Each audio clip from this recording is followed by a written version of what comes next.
نتكلم شوي بالعربية ولا الحسانية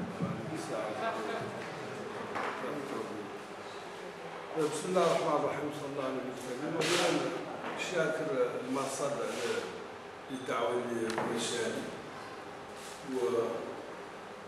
وشاكر عليها وقطع العلم قال كان ماشي كان حسيت بين دور الشيء مع قالها وهذا السبب بسيط وعلى الأمر يتعلق بحقوق الإنسان والدفاع عن حقوق بصفة عامة.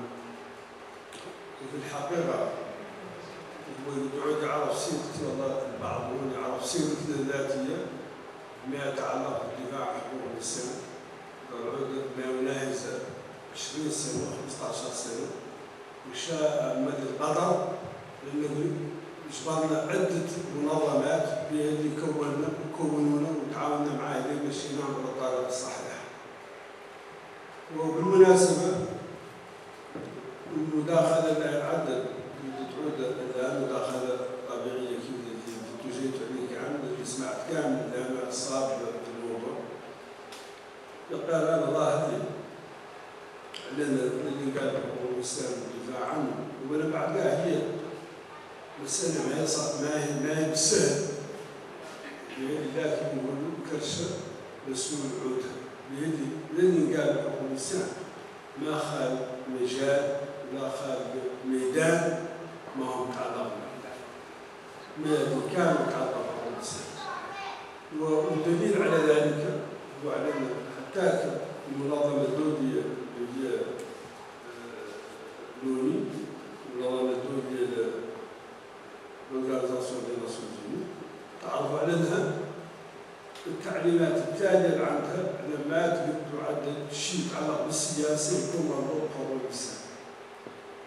هو اللي يقدم الشعوب ويقوي المؤسسات وبالتالي أصبح لا بد أن نعود مثلا معروف بشيء خاصة الناس اللي تقوم به أعتقد أننا لا بد أن نتفكر بعد لا فرصة هي.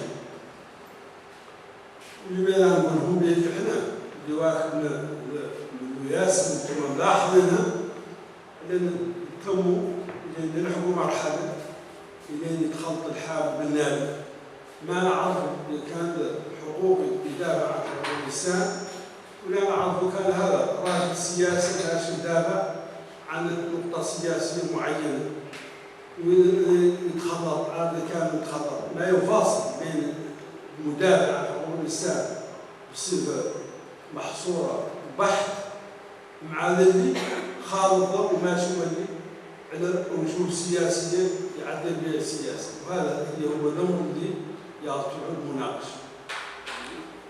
وعلى هذا الأساس أنا ظاهر أن المادة اللي لما تفكر فيه أول شيء تفكر فيه أنها ما يربط تعدل الشيء يكون ضد القانون. الإطار القانوني هو اللي يخول الرجال العادة يدافع عن دفاع محصور في احترام النصوص وهو بداية السعود المدني النصوص قائمة عليه وهذا موجود اللي قال المجتمع المدني عنده قانون واضح وقطع عنه طلاب ياسر عاد على الأقل من يهتم بجانب وضع ميدان من حقوق الإنسان يعطي عدد واضحة أخبار عنده ميدان معروف ومحصور في يعني في التوجه اللي هو قائم ولا تقدر يتخطى عليه الشيء. على سبيل المثال القانون الجديد يقول بصفة صريحة والله بالمفهوم حد لا يدافع عن الاسترقاق لا يوحل لا الاسترقاق ولا تواعد الرشوة ولا تواعد شيء ثاني وحد لا يقيس الرشوة يعني يكافح عن الدفاع عن ما يتعلق بالفساد ولا أخرى وحد لا يقيس القصر لا يدافع لا عن القصر وحد كل الميدان يقول المنظمة اللي لا يتوحد فيه لكن هي واضحة هذا لا يتعدل ما تخاطع على الشيء وهذا الدين على يقول أن الذي بعد فات خدم المنظمات وهم ياسر معهم الليلات الذي على ترى ذلك أعتقد أن يأتي ويجمعوا ويحاولوا يعدلوا عن كود ديونتولوجي، يعدلوا قانون أخلاقيات للمنظمة، بيدي هذا وحده هو اللي خاص. القوانين الأخرى خاصة، تنظيم المجتمع ما هو خاص، تنظيم الهيئات ما هو خاص، بيدي قوانين صريحة إيش خاصة هو قانونهم هما اللي قد يعدلوا اللي لا يجسد زي اللي قالوا عن كود ديونتولوجي اللي لهم هما اللي يعدلوا ولا كانوا يعدلوا لا يعود هو قانونهم هو زيادة على القوانين اللي عندهم. وهذا القانون معروف بأن لا يحدد شو هما يعني الممارسات اللي تقوم بها منظمة ما، ويعود واللي صاحب حقوق الإنسان معروف أنه أداة حقوق الإنسان ما هو سياسي ولا هو داخل ولا بدون يقير عون الدولة في تنفيذ فيما يتعلق بجانب حقوق الإنسان، يعود كأنه هو اللي نيرها منير لها التي تتقلب على ذيك النقطة اللي فيها خلل فيما يتعلق بحقوق الإنسان. هذا هو اللي يعتبر المجتمع المدني ولازم هو اللي مسؤول عنه، هو ما تخالف الدولة كما قال أخ حالم ما تمشي حدها يقال مولي ما تمشي يكون مع مجتمع مدني حقيقي، مجتمع مدني صافي، مجتمع مدني لاهي يجي إنارة واضحة للخلل اللي يتعلق بحقوق الإنسان، عود ما هو جامل فيه يقال عود الرواية واضحة، لا هو اللي بده يساعد الدولة. هما الذي يعود ما واضح بشيء، مرة يقيس السياسة مرة يقيس روايات أخرى، الدولة ما هو نابعة والمجتمع ما هو نابع، وحد لا الباطل الواحد يعود كامل. والناحية الأخرى كما قالت الأخت أنا واحد أعلم ما يقدر حد هامه الدولة لا بد أن يكون يعود يتمتع زي اللي قالوا بالقتل تعود عنده نخوة من المواطنة، تعود عنده نخوة من المواطنة.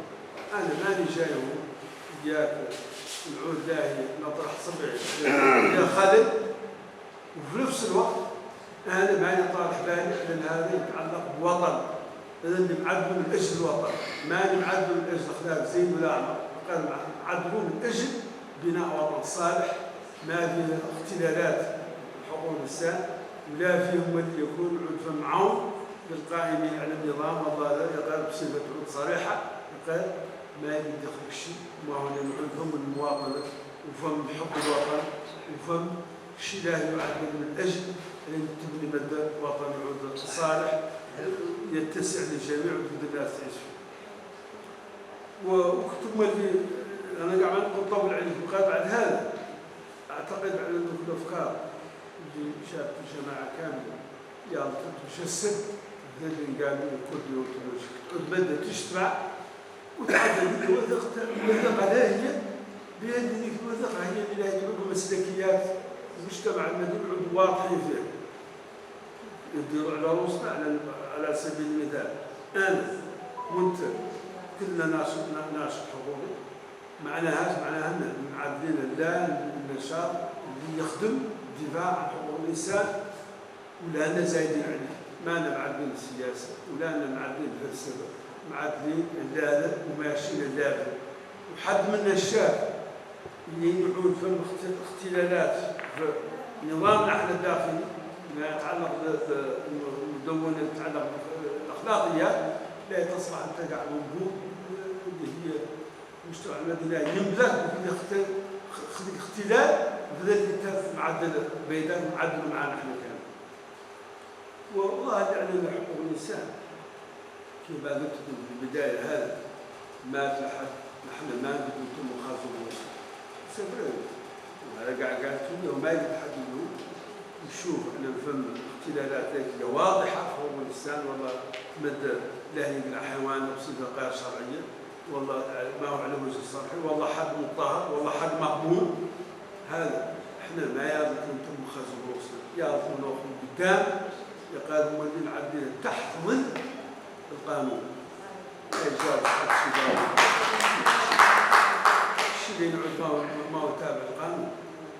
تعود تم نفسك عرضت راسك لها فوق ساسوا دان لا ليغاليتي شي خارج. انا اللي نعود ندافع عن حقوق الاستقرار.